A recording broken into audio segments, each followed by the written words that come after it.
Hi అండి. ఈరోజు నేను రొయ్యలు ఆకుకూర వేసి వంట చేస్తున్నాను, చూపిస్తాను. ఫస్ట్ బాండీలో ఆయిల్ వేసి మనము ఆనియన్స్ వేసి బాగా ఫ్రై చేయాలి. అల్లం వెల్లుల్లి పేస్ట్ వేస్తాను, చూపిస్తాను. ఓకేనా? ఇవి ఫస్ట్ మనం బాగా గిన్నెలో వేయించి వేడి నీళ్ళు వేసి కడిగాను రొయ్యలని. ఆకుకూర కూడా కట్ చేశాను. ఆకుకూర బాగా కడిగేసి రెడీ పెట్టుకున్నాను. ఆకుకూర రెడీ అండి. ఇప్పుడు నేను కర్రీ చూపిస్తాను మీకు.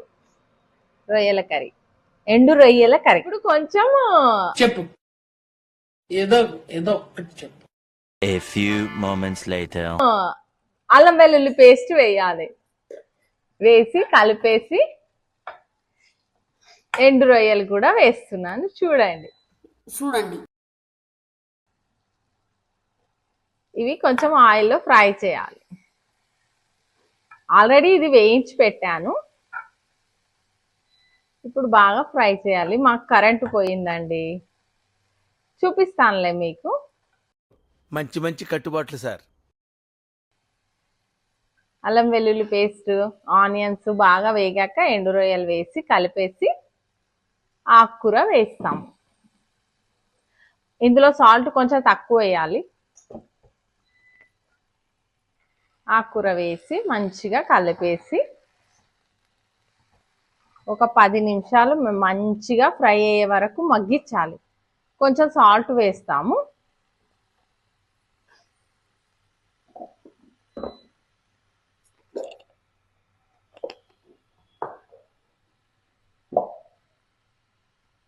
సాల్ట్ వేసి ఒక 10 మినిట్స్ మగ్గించాక లాస్ట్లో దగ్గరికి అయ్యాక చూసి కారం వేయాలండి. లాస్ట్లో దించేటప్పుడు కొత్తిమీర వేయాలి. ఎండు రొయ్యల ఆకుకూరల కర్రీ రెడీ. చూడండి, మనము గట్టిగా వాటర్ పిండేసి ఆకుకూర వేసాము, అయినా మనకు కొంచెం వాటర్ వస్తుంది అందులోనే. ఇప్పుడు కొత్తిమీర వేస్తాము. కొత్తిమీర వేసి మనకు తగినంత కారం వేయాలి. కారం వేసేసి ఒక 5-10 మినిట్స్ దీన్ని బాగా వేయించాలి. దగ్గరికి ఫ్రై చేసి దీనికి రసం పెట్టుకోవచ్చు.